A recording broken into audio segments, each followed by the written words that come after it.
बिस्मिल्लाहिर्रहमानिर्रहीम। अस्सलाम वालेकुम नाज़रीन, आप यूट्यूब चैनल देख रहे हैं। मैं इमरान ख़ान हूँ।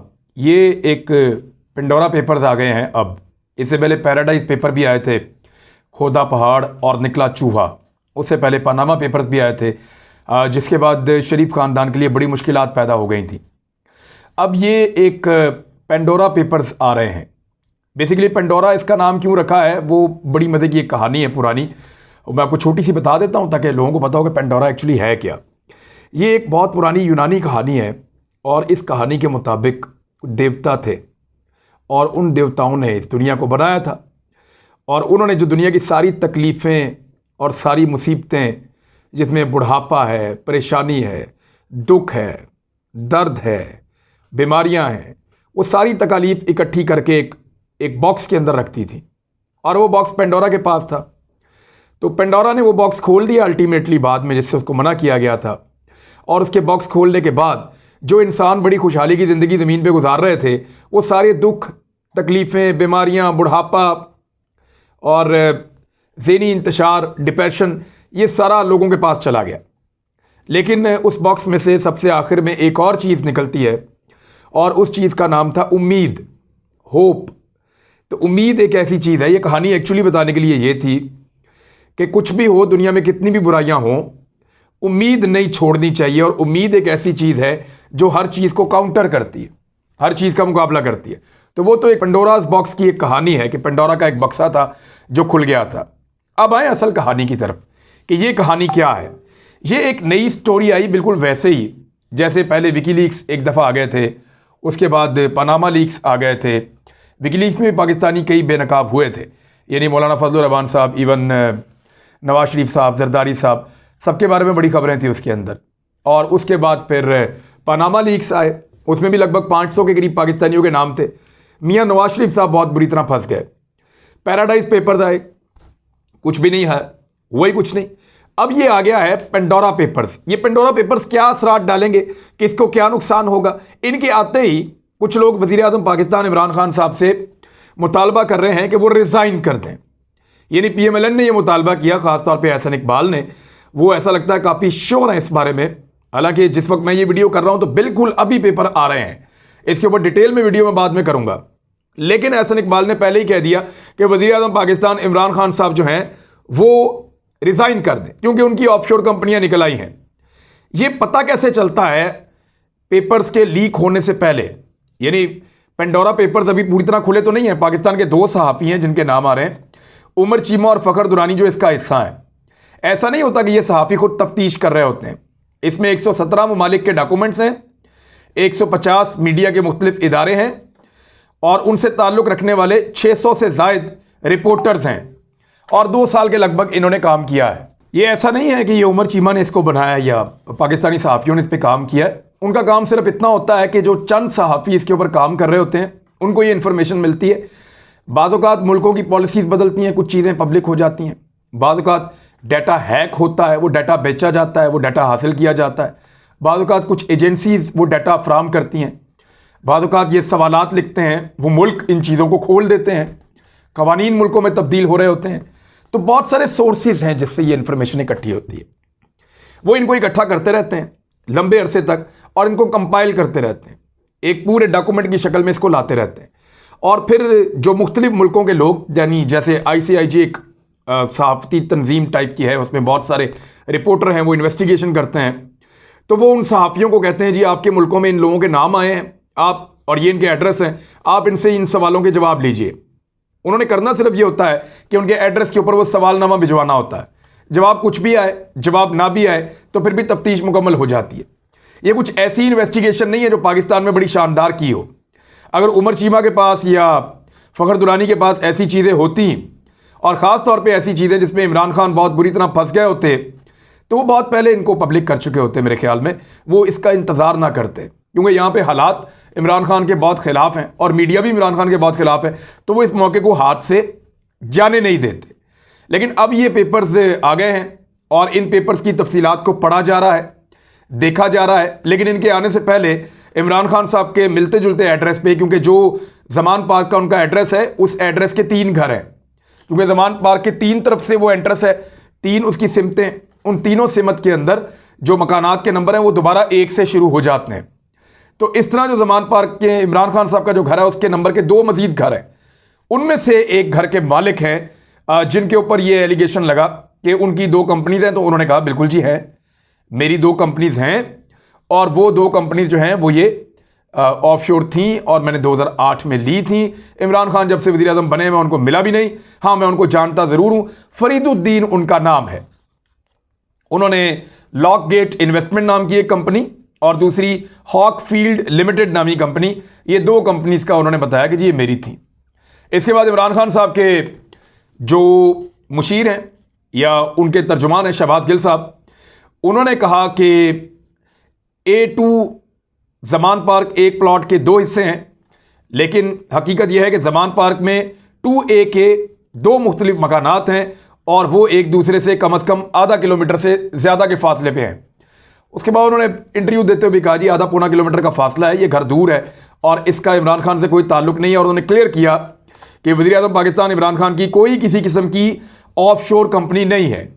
अब इस केस को नवाज शरीफ के केस से जोड़कर देखा जा रहा है, ये बनता नहीं है। इमरान खान का नवाज शरीफ से कंपैरिजन बनता नहीं है। उसका रीज़न क्या है, मैं 2-3 चीज़ें आपके सामने रख देता हूं। नंबर 1, नवाज शरीफ साहब के ऊपर जब यह केस बना, पनामा पेपर्स आए, तो पता चला कि उनकी फैमिली बहुत महंगी प्रॉपर्टीज़ अपने पास रखती है। वो महंगी प्रॉपर्टीज़ जो उनकी फैमिली ने कभी तस्लीम ही नहीं किया कि ये उनकी अपनी है। वो हमेशा ये कहते रहे कि हमने किराए पे लिए हुए हैं। वो हमेशा ये कहते रहे कि ये किसी और की प्रॉपर्टी है। उन्होंने उस प्रॉपर्टी को कभी भी ओन नहीं किया। शरीफ खानदान ने कभी तस्लीम नहीं किया कि ये उनके घर हैं, ये उनकी जायदाद है जो बरतानिया में मौजूद है। लेकिन पनामा पेपर्स ने भांडा फोड़ दिया और सारी चीज़ें खुलकर सामने आ गई। आपको याद होगा मरियम नवाज का स्टेटमेंट, उन्होंने कहा था मेरी लंदन तो क्या पाकिस्तान में भी कोई प्रॉपर्टी नहीं है, और बाद में साबित हुआ कि उनकी लंदन में भी प्रॉपर्टीज़ हैं और उनकी पाकिस्तान में भी प्रॉपर्टीज़ हैं और बड़ी दबा के, बड़ी टका के उनकी प्रॉपर्टीज़ हैं। तो मियाँ नवाज शरीफ साहब के ऊपर ये एलिगेशन इसलिए लगा कि उनके बच्चों ने ये जायदादें उस वक्त खरीदी जब वो छोटे छोटे थे, बिल्कुल नाउम्र थे। छोटे छोटे बच्चों ने बड़ी कीमती जायदादें खरीदी हुई थीं और वो उन जायदादों के मालिक थे। तो जब पूछा गया कि जनाब इतनी छोटी उम्र में ये बच्चे इतने बड़े टार्जन कैसे बन गए कि इन्होंने ये सारी प्रॉपर्टीज़ ले ली हैं, तो मियाँ साहब के पास इसका जवाब नहीं था। फिर उन्होंने घुमाना शुरू किया जी, कभी मेरे वालिद को पता था, कभी किसी कतरी शहजादे को पता था, कभी वो कैलबरी फोंड आ गया। अजीब गंदे तरीके से उन्होंने मुकदमा लड़ा और अदालत में ये परसेप्शन बन गई कि ये लोग झूठ बोल रहे हैं। पार्लियामेंट में आके झूठ बोला, कौम से खिताब में झूठ बोला, फिर सादिक और अमीन नहीं रहे और मियाँ नवाज शरीफ साहब को फारिग कर दिया गया एक ऐसे डॉक्यूमेंट के ऊपर जो उन्होंने छुपाया हुआ था वज़ीर आज़म बनने से पहले। उन्होंने कभी बताया ही नहीं कि वो एक कंपनी के अंदर काम करते हैं और अकामा होल्डर हैं और उसके बेनिफिशरी हैं, वो उनको उससे फ़ायदा मिलता रहा है। मियाँ साहब ने छुपा लिया था और बाद के केसेस के अंदर उनकी बाकी करप्शन भी साबित हो गई। यानी पहले अकामा पे वो निकल गए, उसके बाद जो बाकी की करप्शन थी वो भी साबित हो गई। पता चल गया कि एवनफील्ड अपार्टमेंट हो या बाकी केसेस हों, उसमें नवाज शरीफ साहब के पास मनी ट्रेल नहीं है। वो झूठ बोल रहे थे, वो धोखा दे रहे थे। वो सारा का सारा धोखा खुल गया और इस तरह मियाँ साहब फंसे। लेकिन मियाँ साहब ने जब ये पैसा बनाया तो वो कौन सा दौर था? मियाँ साहब ने जब ये सारा पैसा बनाया था तो वो दौर था जब मियाँ मोहम्मद नवाज शरीफ साहब खुद वज़ीर आज़म पाकिस्तान थे, उनके भाई वज़ीर आला पंजाब थे, और उससे पहले मियाँ नवाज शरीफ साहब खुद वज़ीर आला पंजाब भी रह चुके हैं, वज़ीर ख़जाना पंजाब भी रह चुके हैं। यानी मियाँ नवाज शरीफ साहब एक दफ़ा वज़ीर ख़जाना पंजाब, फिर वज़ीर आला पंजाब, वो 3-4 दफ़ा इनके घर के अंदर वज़ारत आला फिर रही, फिर 3 मरतबा ये वज़ीर आज़म पाकिस्तान भी रहे। तो ये वो ड्यूरेशंस हैं जिनमें इन्होंने इतना ज़्यादा पैसा बनाया। अब क्योंकि ये पब्लिक मनी था, पब्लिक के ओहदों पर रहे, इसलिए उनको जवाब देना पड़ेगा। अगर इमरान खान की कोई ऑफशोर कंपनी खुली, और एक खुली थी जो उन्होंने बताया कि मैंने पेंट हाउस लिया था और ऑफशोर कंपनी के नाम पे लिया था, और मियाँ साहब को उस दौर में बताया भी था, तो जब वो खुली तो इमरान खान साहब बाद में सादिक और अमीन हो गए। उन्होंने जाके सारा रिकॉर्ड दे दिया, मनी ट्रेल उन्होंने जमा करवा दिया कि जनाब ये मेरा ये वाले घर का है, ये इसका है, और ये ऑफशोर कंपनी थी, और ये ऐसे सारा कुछ हुआ है, तो मैं चोर नहीं हूं, ये मेरा मनी ट्रेल है। उन्होंने लाके जमा करवाया और सादिक और अमीन कहलाए गए। मियाँ नवाज शरीफ साहब ये नहीं कर पाए। और इमरान खान साहब की जो प्रॉपर्टी थी या जायदाद थी वो उनका ज़ाती पैसा था। वो उन्होंने खुद क्रिकेट खेल के इश्तिहारों में काम करके और मुख्तलिफ जगहों के ऊपर जो कमर्शियल्स वो करते थे उस पर एक्टिविटीज़ करके उन्होंने पैसा इकट्ठा किया था। जबकि नवाज शरीफ साहब के पास जो पैसा था वो सारा का सारा पैसा उस दौरान में बना था जब वो सरकारी और बड़े हुकूमती ओहदों के ऊपर रहे थे। लिहाजा इन दोनों का ये फर्क है। इमरान खान के पास पब्लिक मनी नहीं आया, नवाज शरीफ साहब के पास पब्लिक मनी आया। हाँ, इमरान खान साहब के पास चंदा आता था शौकत खानम का, लेकिन वो बोर्ड इस्तेमाल करता था और वो शौकत खानम में लोगों का इलाज होता था। वो सारी दुनिया जानती है, वो आज भी इलाज होता है, लोग चंदा देते हैं, सब देते हैं और आज भी देते हैं। उसकी वजह यह है कि लोगों को पता है कि वो पैसा पब्लिक के ऊपर खर्च कर दिया जाता है। अब मियां नवाज शरीफ साहब तो हो गए थे फारग। इमरान खान साहब क्या, अगर कोई ऐसी चीज़ आती है तो उनके साथ क्या हो सकता है? देखें, एक तो इमरान खान की कोई ऐसी कंपनी लगता नहीं है कि निकलेगी, लेकिन अगर निकलती है तो ये एक बहुत बड़ा धचका इसलिए हो सकता है कि उनका पूरा नैरेटिव इस चीज़ के ऊपर खड़ा है। वो बड़े बड़े मुल्कों से ये कहते हैं कि हमारे पैसे वापस करो। वो बड़े मुल्कों को कहते हैं कि गरीब मुल्कों के अंदर जो लूट मार की गई है और पैसा मनी लॉन्ड्रिंग करके आपके मुल्कों में लाया गया है, वो पैसा गरीब मुल्कों को वापस किया जाए। तो फिर ऑफशोर कंपनीज तो बनाई इसलिए जाती हैं। अब देखते हैं इसके अंदर फंसता कौन कौन है और रगड़ा किस किस को लगता है। ये खुलने वाला है, लेकिन इसके खुलने से पहले बहुत सारे सहाफ़ी, बहुत सारे व्हाट्सएप ग्रुप, बहुत सारे तज्जियाकार, ये सारे एक्टिव हुए हैं। वो ये कह रहे हैं कि इमरान खान फंस गए, उनको इस्तीफ़ा दे देना चाहिए। लेकिन ऐसा लगता नहीं है कि इसके अंदर कुछ ऐसा है जिस पे उनको इस्तीफ़ा देना चाहिए। अब तक जैसे जैसे खुलेगा कुछ कहा नहीं जा सकता, लेकिन इससे पहले इमरान खान साहब कभी किसी सरकारी ओहदे पर नहीं रहे, ये बात आप याद रखिएगा। अब देखें कि ये पैसा बनता कैसे था। मैं आपको एक मिसाल देने वाला हूं और ये बड़ी ज़बरदस्त तहकीक है, ये हुकूमत पाकिस्तान ने की है और अब FIA को इमरान खान साहब ने केस दे दिया है। बहुत इंपॉर्टेंट और बहुत बड़ा करप्शन का केस है। मैं आपको इसकी छोटी सी मिसाल देता हूं। ये मेरे पास डॉक्यूमेंट पड़े हुए हैं और इनको खोल के मैं आपको दिखा देता हूं। पाकिस्तान तहरीक इंसाफ की हुकूमत ने यह साबित कर दिया है आदादो शुमार के साथ कि शरीफ खानदान किस तरीके से सड़कें बनाते हुए सड़कों में दिहाड़ियां लगाता था और कैसे इस मुल्क के अंदर सियासतदानों ने सड़कें बनाने के नाम के ऊपर इस मुल्क के बाशिंदों को और इस मुल्क के खजाने को लूटा है। मैं डाटा आपके सामने रखूंगा, यह तस्दीक शुदा डाटा है और इसके ऊपर FIA अब तहकीकात भी शुरू करने वाली है। यानी इस्लामाबाद लाहौर मोटरवे को 100 किलोमीटर लंबा बनाया था इन्होंने उस दौर में।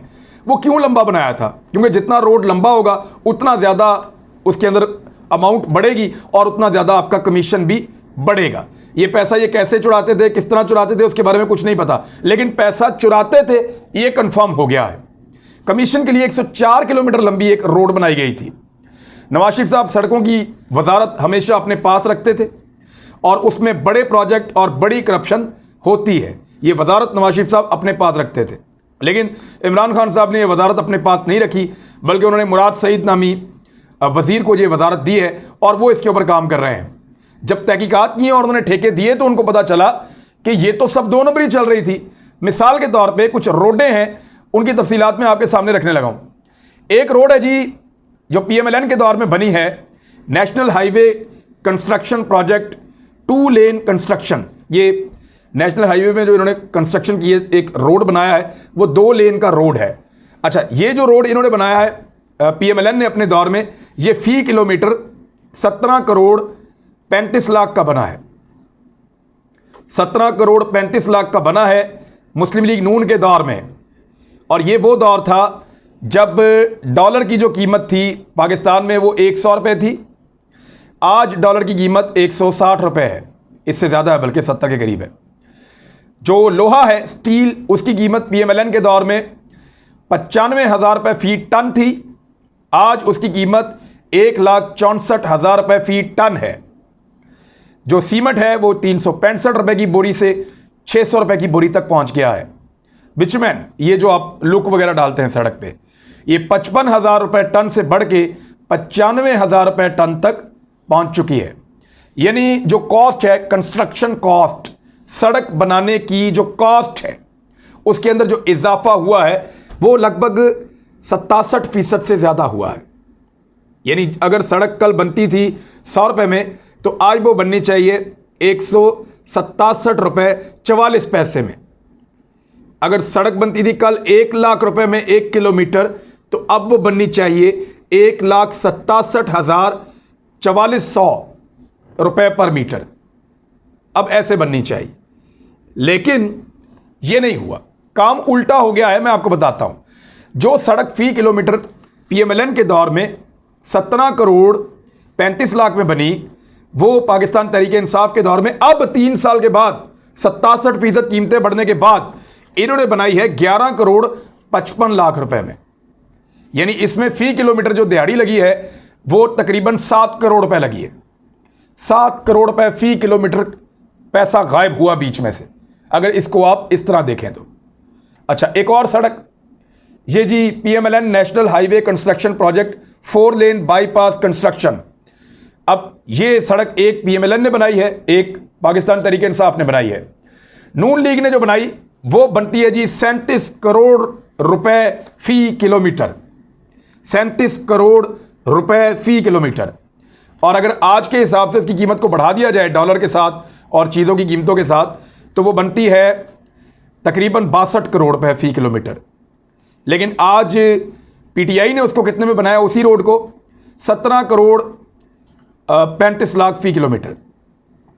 यानी 37 करोड़ में बनाई PMLN ने उस वक्त जब चीज़ें बहुत सस्ती थी। PTI ने बनाई 3-4 साल के बाद आज के दौर में, और वही कॉन्ट्रैक्ट किए 17.5 करोड़ से कम में। यानी आधी कीमत से भी कम कीमत में बना रही है PTI आज, जबकि PMLN ने जिस कीमत पे बनाई थी अगर उस कीमत के साथ आज मिलाएं तो वो 4 गुना कीमत बनती है। 4 गुना महंगी कीमत पे ये सड़कें बना रहे थे। अगली सड़क आप देखें, PMLN national highway construction project 2 लेन रिहेबिलिटेशन प्रोजेक्ट।